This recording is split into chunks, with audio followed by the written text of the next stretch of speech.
Okay, so this story is a little concerning. Before I read this headline, I want to give you my position on drug addiction. I do agree with the overwhelming consensus of psychologists and medical professionals that addiction is a disease. It's not a character fault or something that is wrong with a person's personality. Being addicted to something is not something they can control. They need medical assistance to break said addiction. I'm talking about serious drug addiction, by the way, not like I like a caffeinated soda every once in a while or a puff from a cigarette every now and then. I'm talking about heroin, meth, cocaine, crack, cocaine, fentanyl. You could go down the list. Oxy. Serious drugs that ruin people's lives and create a serious physical, chemical dependency on the continued consumption of said drugs. It is agreed upon by the overwhelming majority of medical professionals that it is a disease and not a thing someone just needs to pull themselves up by their bootstraps and fix for themselves. Which is why this headline really worries me. This is from Vice News a couple days ago. Canada will legalize medically assisted dying. This is the MAID program, by the way, for people addicted to drugs. Ooh. Now, when I first heard about the MAID program, I unfortunately heard about it for the first time from Shoe on Head, back when I believe me and her were friends. And my first assumption was, okay, this has got to be some over-exaggeration and misinterpretation of, like, a bill that makes it so family members or doctors can decide to, say, pull the plug on a patient who has no chance of regaining consciousness, for example, like someone who's going to be in a coma forever, but legally you can't pull the plug. Maybe it's like a bill that makes that legal, but it's being framed as something really bad. That was my assumption. But I looked into it further, and no, it is not just populist insanity, like over-exaggerating this MAID program. It is quite the awful thing. While, yes, it's not like a, oh, we're just gonna kill you type thing, it has been made an option, and one that many people are arguably coerced into. I watched a video clip recently of an old man who had been homeless for many years and had extraordinarily bad chronic back pain, to the extent that he literally could not work. He just couldn't work.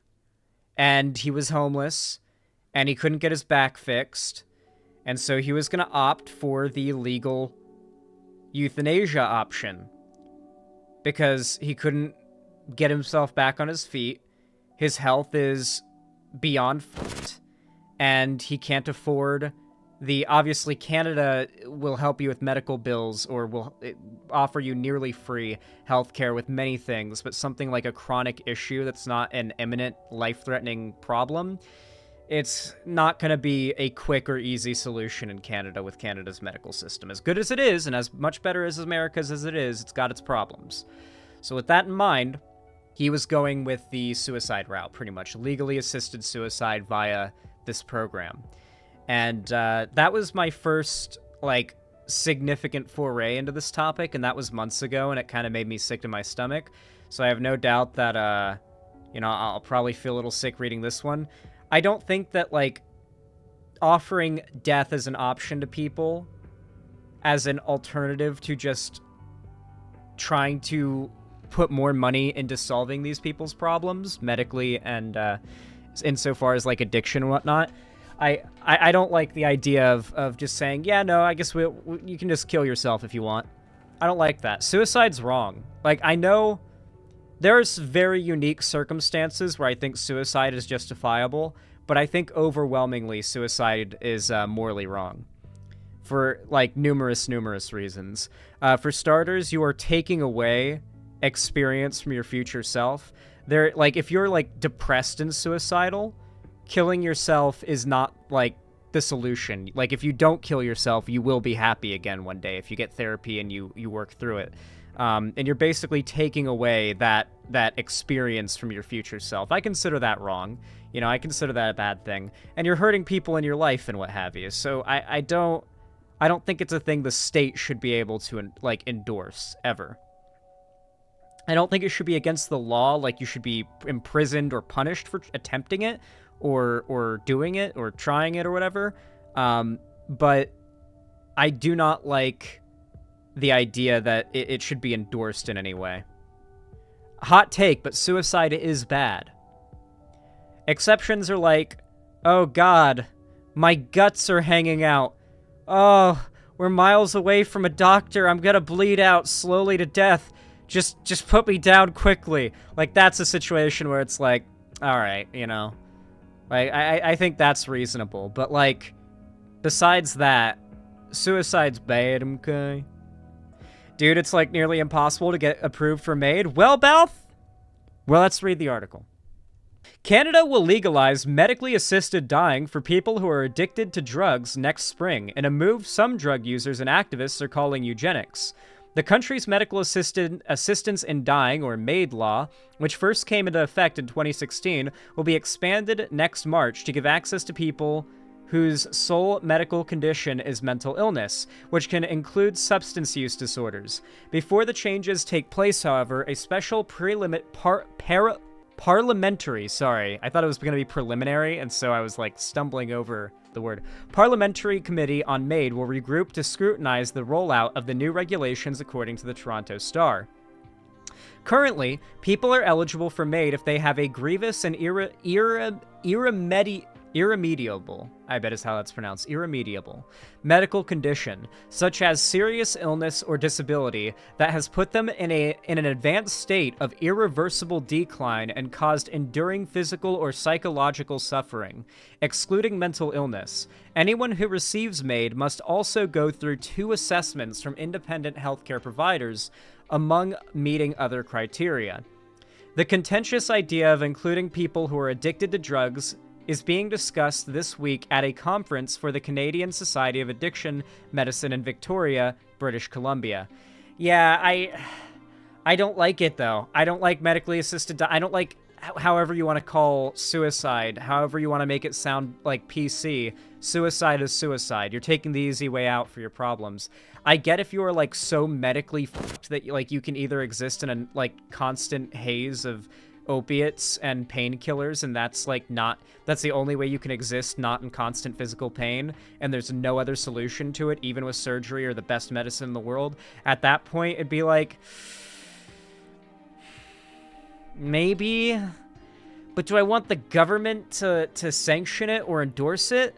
I feel like if you're gonna go to that extent, like, it should be your responsibility.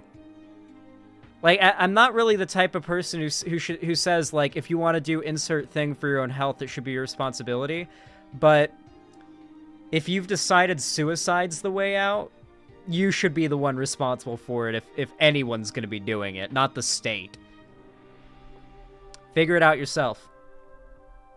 It's not bad, but when they expand it to mental illness, it can excuse gaps in the welfare state. Well, not only that, there's also the premise of it, right?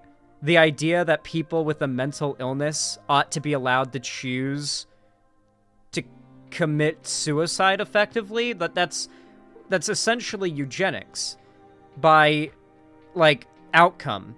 People who are not mentally well would be the ones choosing to take this path because those are the types of people who think suicide is a good option. And at that point, you're basically selecting exclusively for people who are suicidally mentally ill. So you could argue this is effectively, maybe even intentionally, meant to, like, cull suicidality out of a population. I don't even know what to call it. Wait, it's not even gone through yet? They're just discussing it? Dude, chances are they don't approve it as eligibility.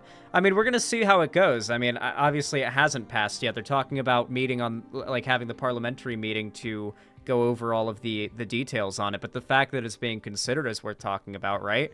Are we not allowed to, like, imagine what if this bill passed and this law became expanded? I mean, they're already doing the program. They're only, like, what they're having a discussion over is expanding it to mental health, like, to people who have mental disabilities. So, yeah, it's eugenics-y for sure. This is approximately eugenics. Can we agree on that? That it's approximately eugenics? If this passes and there's, like, not heavy enough scrutiny. Like, I don't know. Like, even in the worst case scenario, I don't like the idea of the state saying, yeah, you can commit suicide or we'll enable it. But I also don't like it being punished, to clarify, by the way. I do not agree with people going to jail or getting institutionalized. Well, they probably should be institutionalized. But, like, you know, any form of criminal action against them for attempting suicide. I don't think that's good at all, obviously. I'm not endorsing that. But, yeah.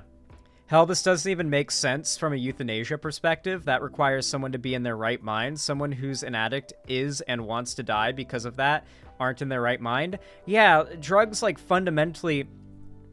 Hypers in chat, if anyone you've ever known, like a loved one or anything, has been addicted to drugs, like serious hardcore drugs, I've been in that position. You very quickly learn that no matter how much that person cares about you, no matter how much, they will still fuck you over. They'll still fuck you over to get their next fix. It's crazy. Yeah. If you've ever been in that position where you've known someone that you cared about that was addicted, and you knew what they were like, especially when they were sober, and then you saw what it turned them into, you'd realize that they literally become a different person, and it's just... Their mind has been completely destroyed until they get their next fix and they are back in a, you know, maintained state. Alcohol's a drug. Alcoholism completely applies here. Balthazar, I know you want to defend Canada super hardcore, but you gotta stop. There are Canadians in chat that aren't defending this, okay? Dark Canuck, what is your take on this? I'm curious. Balth is a Canadian who is not against this program. What is your take? Keffels has been very outspoken against this program. Okay, so Keffels is a Canadian opposed to it. Why not, Balth? Like, in a very, like, brief summary. Why are you not against, like, the basest form of it? And, you may want to elaborate what you mean by basest form. So I don't, like, misunderstand what you mean. I'm for euthanasia for people who are at the end of life and have no realistic chance of recovery. That's where I'm okay with it.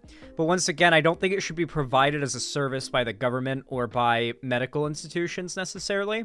I think it should be something that you're allowed to do and that it's not illegal to do it.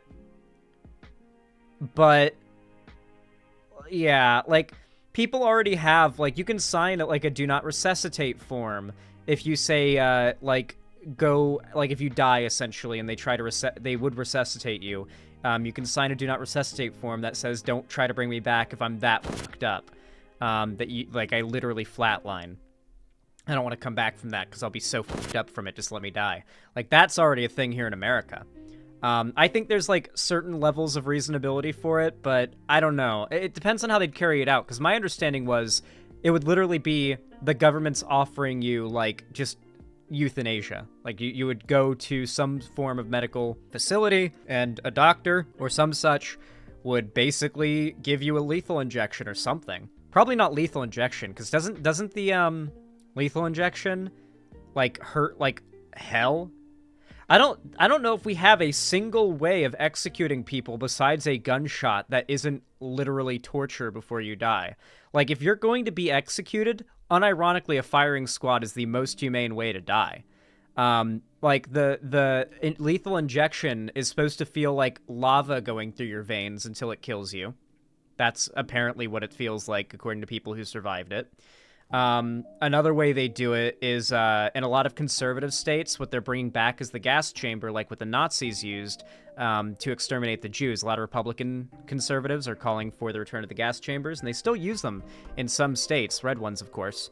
And what they do is they've got, like, you know, a room and a chair where they put the person they're going to execute into, and, they've got, like, a tub of a solution, a liquid solution, and a tablet of a solid solution. When they mix, the reaction they form is the gas that they used for executing people in the Holocaust. It's very bad. And so basically they drop it into the solution, it creates the reaction, and they tell the people, the prisoners that they're executing, take deep, deep breaths of the gas. Take deep breaths of it. Because what it does is it, like, everything the gas comes in contact with melts basically everything. Oh, it's different?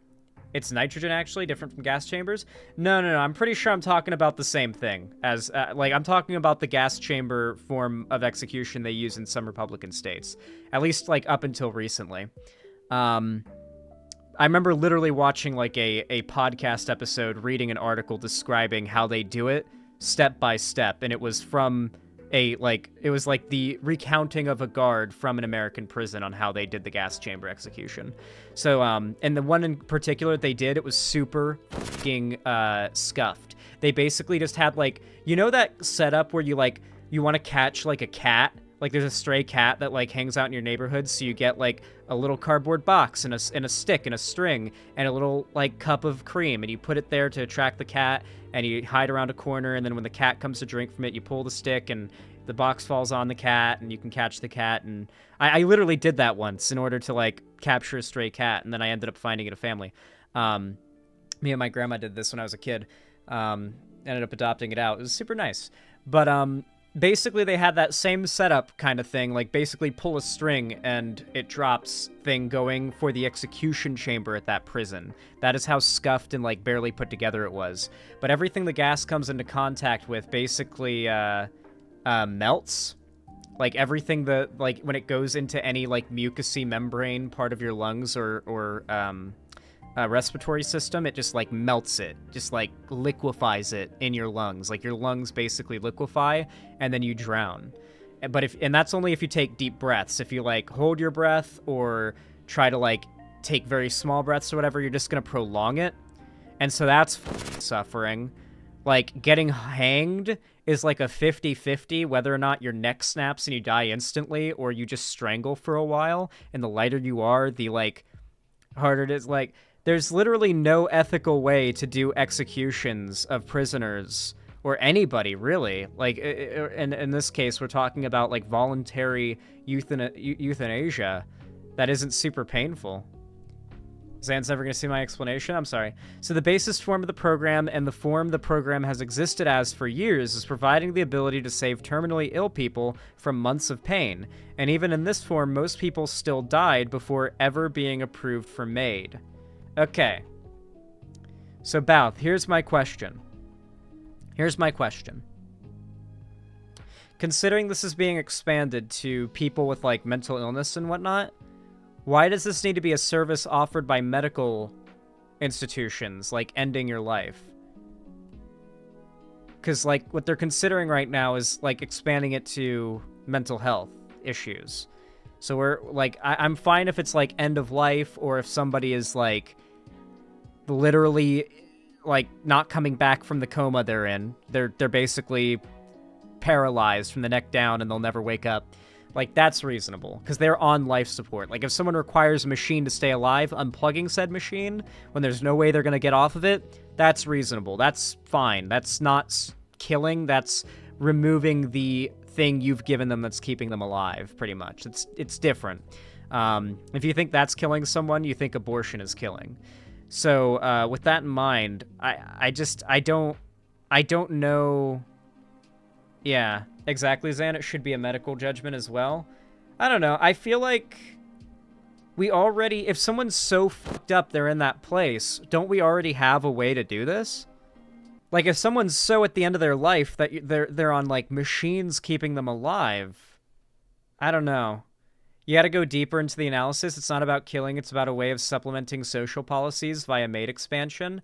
So there's been that argument too, but there's so many health issues that, like, there's no amount of social policies that will solve, okay? Someone with colon cancer who's doing nothing but, like, blood and in nonstop pain all day and all night until they die for, like, the next maybe couple weeks they've got left. No amount of, like, free healthcare is saving them. They're just going to suffer insane pain and misery till they die in a couple weeks, and nothing will save them. That's the scenario where I think this is reasonable that we're talking about here.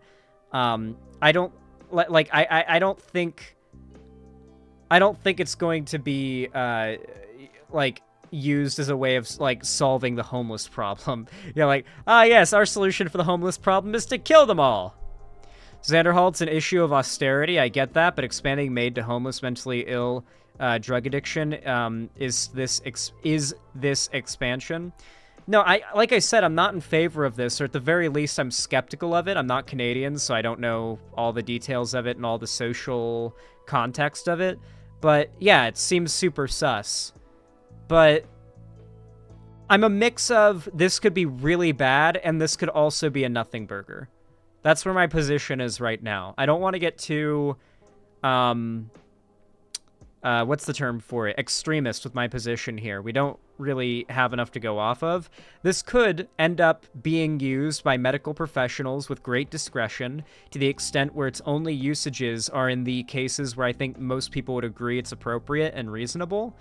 Or it could be massively abused and end up having the unintended side effect of pretty much doing eugenics. Like, it's hard to say. The UK already has this. Does it really, Delancer? Do you think that's a shining endorsement of either the UK or this program? I'm sorry. Okay, I mean, if they do the same thing in the UK, I'm not hearing about any, like, massive eugenics genocides happening in the UK right now. Not to my knowledge. The UK has done many a genocide, but as far as I know, not to their own citizenry. It's a difficult situation because if used in the proper context, it is an important option that really shouldn't be restricted. Yeah. As long as the medical professionals in question are able to use the right discretion, I think that most doctors and medical professionals and mental health professionals can tell when or when not it would be a good option. But think about it like this. Would you want a policy like this to be legal and like passed in America by Republican politicians who have appointed like conservative grifter ex-doctors as like the head of medical institutions to make medical guidelines, who are labeling trans people as mentally ill and also criminally dangerous to children? Like, you could see how in this landscape something like this could be misused in some pretty scary ways, right? So I don't know. It really depends on what ends up happening. I can't pretend like I actually see the future. I'm just good at making predictions based on, you know, past shit I've seen in like the social space of politics online. Wait, the UK doesn't do that? Euthanasia is illegal in the UK? Yo, why is your chat straight up lying, Zan? Wait a second, it's you versus whoever in chat said that. So I don't know who's lying. Whichever option makes the UK look worse is what I believe. Did you read the article? I'm not done with it yet, Cherry. I don't think it's fair, and the government doesn't think it's fair, to exclude people from eligibility because their medical disorder or their suffering is related to a mental illness, said Dr. David Martell, a physician-led lead for addictions medicine at Nova Scotia Health, who is presenting a framework for assessing people with substance use disorders for MAID at the conference. Quote, as a subset of that, it's not fair to exclude people from eligibility purely because their mental disorder might either partly or in full be a substance use disorder. It has to do with treating people equally. So at first I thought maybe, like, everyone's misreading this, and it's like, maybe it's just allowing people who have mental and substance abuse disorders but are, you know, also have a chronic physical issue to make the decision, because before they were excluded from being able to get that option. But no, it's outright saying, and they are advocating for, yes, no, they're addicted to drugs, they should have the option to go with medically assisted suicide. Yeah, they should totally. Yeah, no. However, some drug users and harm reduction advocates told Vice News they're upset the idea of drug users being given access to MAID is even being discussed, as they feel other public health measures, including better access to overdose prevention sites, opioid agonist medications like methadone and methadone, a regulated drug supply, housing, and employment are lacking. Quote, I just think that MAID, when it has entered the area around mental health and substance use, is really rooted in eugenics. And there are people who are really struggling around substance use, and people do not actually get the kind of support and help they need, said Zoe Dodd, a Toronto-based harm reduction advocate. Martel, who has been a MAID provider since 2016, said he agrees that healthcare options for people with substance use disorders are underfunded, and that he hopes this conversation will draw more attention to those concerns. Yeah, I mean, it seems like there's a pretty large consensus that more money to help people with drug addiction problems is a much better solution than expanding, like, the MAID program to include them. Yeah, I see what you mean, Minimum Volts. He said he hasn't heard a desire for assisted death from his patients who have substance use disorders, and it's not something he's sure he would raise as an option unless he was involved in end-of-life planning. That's good to know. Quote, the idea that we might promote or push this on people, that doesn't resonate with me at all, he said, adding that even if someone with a substance use disorder was approved to receive MAID, he's not sure he could be be the one to help them end their life. You know why this program is not discussed here in America? There's so many tons of fentanyl here that, like, if you wanted to go with, like, some sort of medically assisted dying for your drug addiction, you just OD on the fent. I'm sorry, that's a fucked up joke. Had to make it, though. Martel was part of a Nova Scotia working group that includes doctors, psychiatrists, ethicists, and policy analysts. He said some of the criteria they discussed included requiring an assessor who has had experience in training substance use disorders, if that was the motivation for the MAID request, and assessing the type of treatment the person had received and for how long. That's good, at least. In addition to having a mental disorder that has been there for a very long time and that is significantly impairing their function, treatments have to have been tried, and those methods have to be treatments that are expected, usual, and evidence-based, Martel said.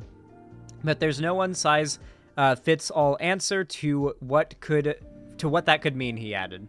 Can I bring up the video that I saw that, like, turned me against this program? Canadian man applies for euthanasia because he can't afford a home, but reconsiders after $60,000 GoFundMe. I do like this story update. I didn't know the story had updated and that he's reconsidering because of the GoFundMe. That's good. Oh, okay. I know. All right. I know what that person in chat before who was saying it's nitrogen over and over again was talking about now.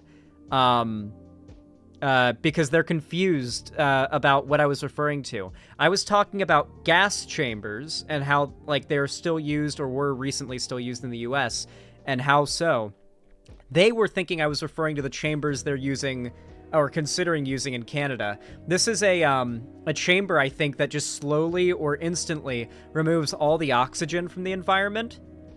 So, or like from the space, so all you're breathing is nitrogen, and you would basically just fall asleep. That might be the only other, like, humane way of ending someone's life, like via, like, euthanasia, is complete oxygen deprivation, because you basically just go,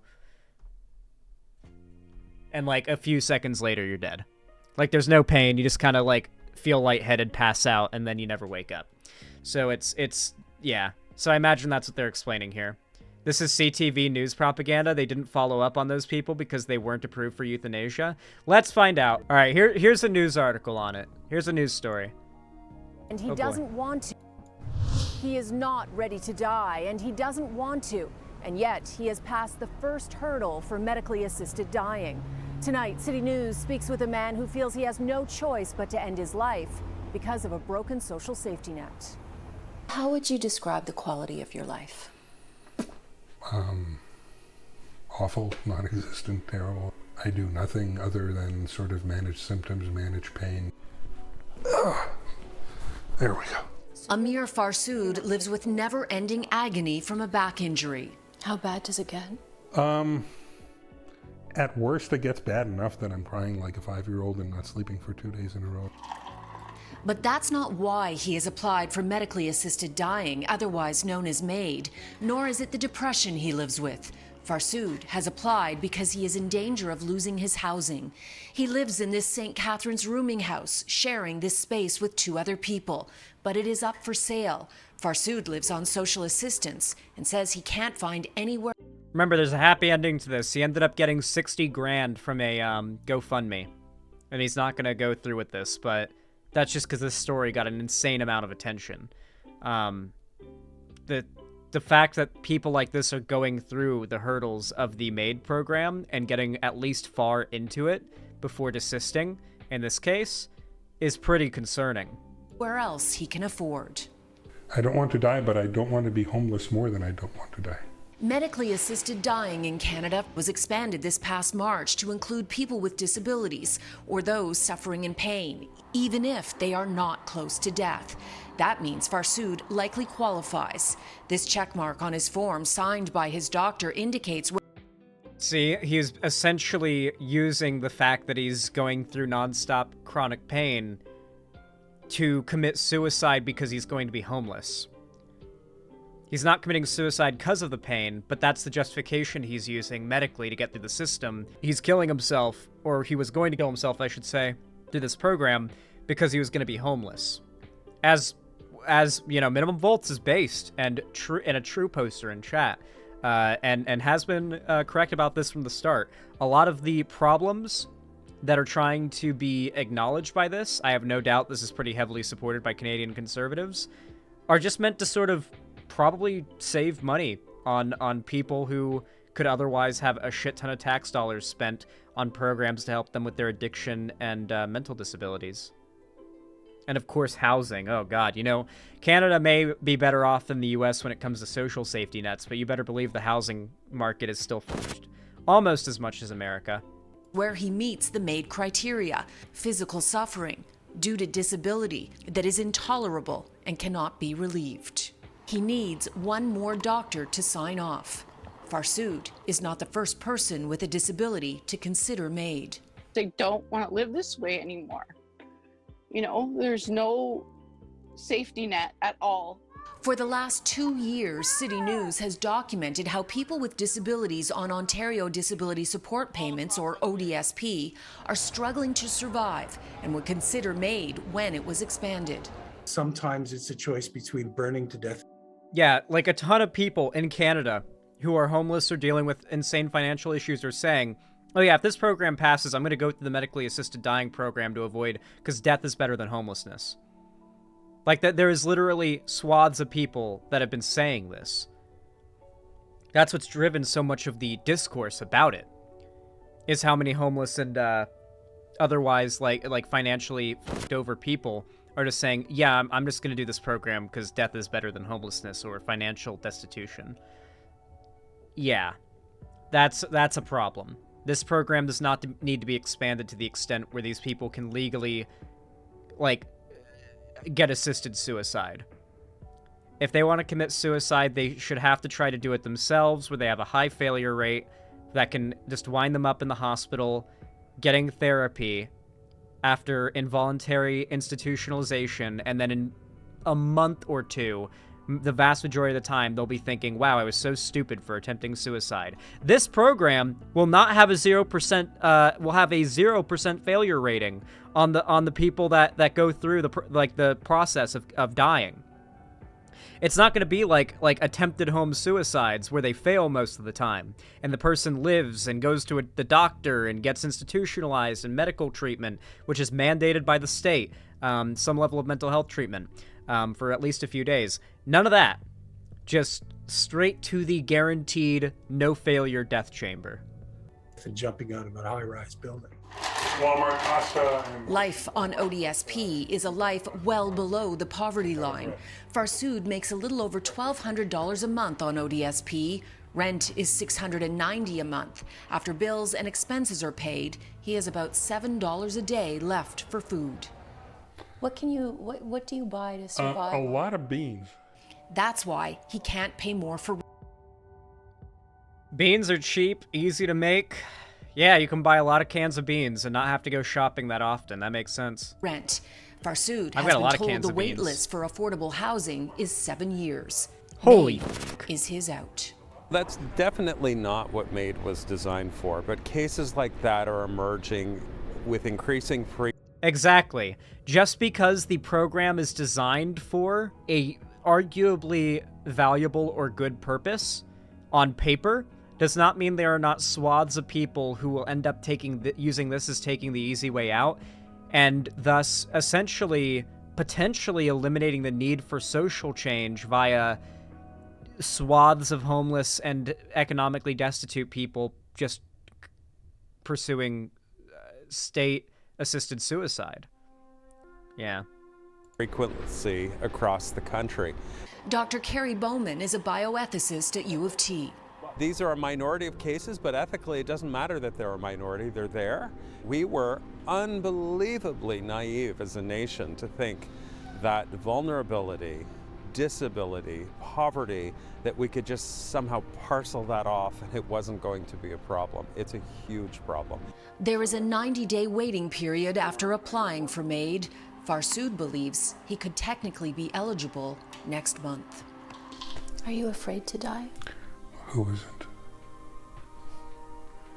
Yeah, Remember, he desisted off of this program after he ended up getting $60,000 donated to him via GoFundMe. People raised money for him after this story went viral. But trust me, he's not the only person in this position, and the majority of them are not having GoFundMes solving all their financial woes to allow them to desist from this course. As a matter of fact, this is literally over a year prior to the expansion of the program. So the fact that this guy was able to get as far in the program as he was, at the very least, is only going to be even more of an issue after the expansion if it does go through. Guys, remember, this is not a medical dying issue, Xanderhal. This is all a symptom of austerity politics. I understand. Yes, you don't need to keep saying it. I understand.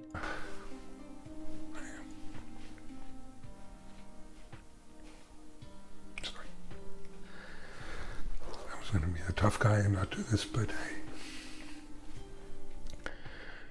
Yeah, at 3 in the morning I am. I wouldn't be.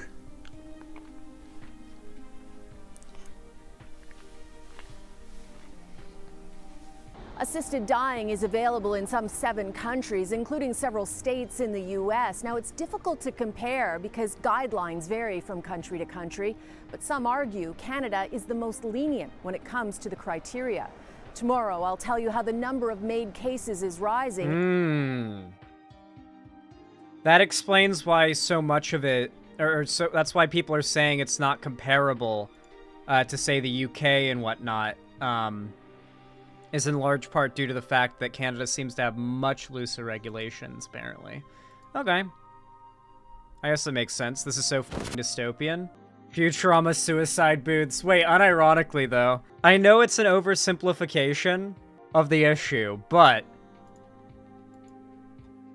this is the end state of the program, okay? If you take this program to its logical extreme, this is the end state.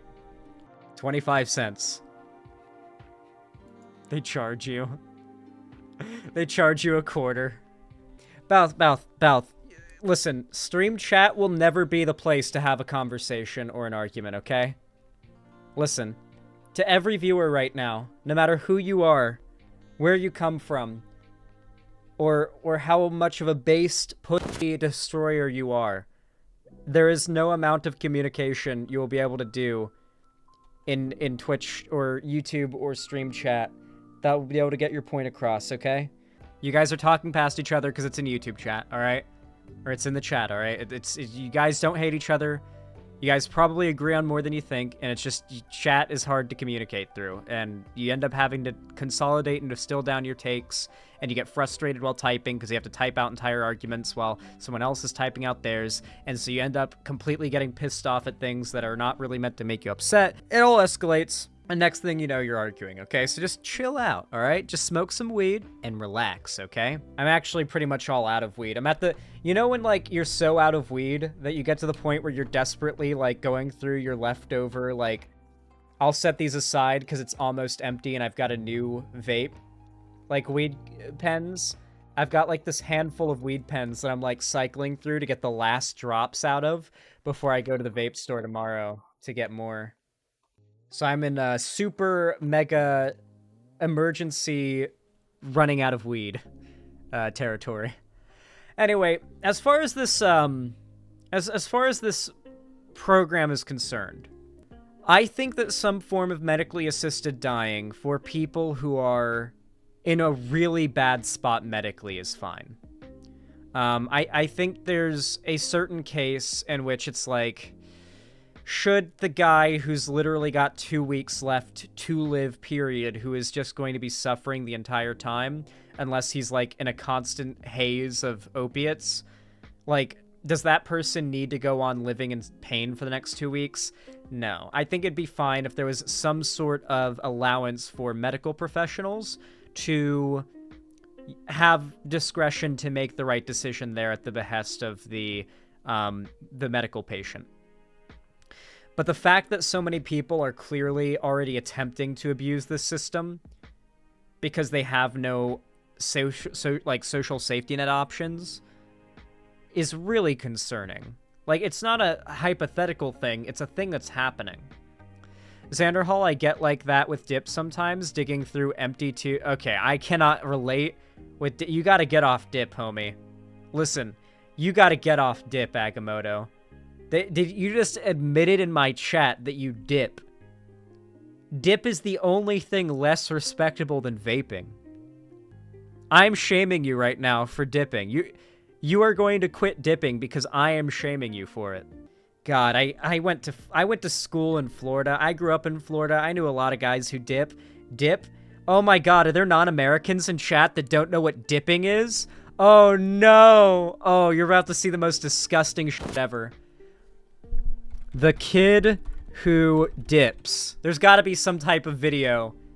Yep, here's a video. That one white guy in high school who used to dip any chance he gets. Dude, you're not going fishing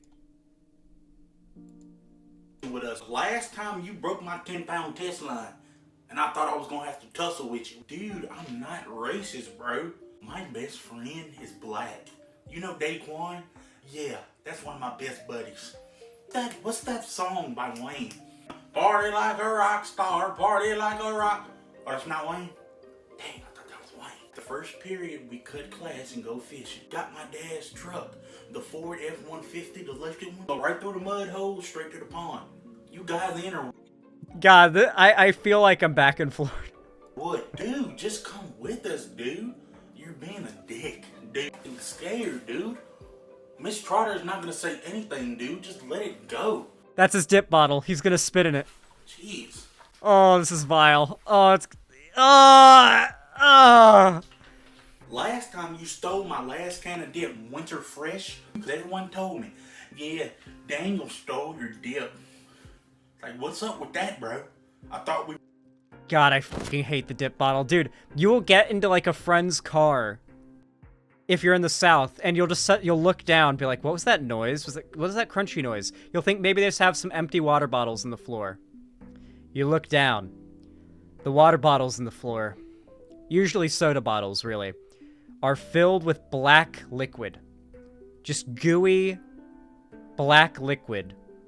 It's spit and tobacco goo. Dip is literally just chewing tobacco. It's the term for chewing tobacco, and you have to spit it out. And so lots of dip dudes, people who do dip, spit it into a soda bottle, and they carry it around with them.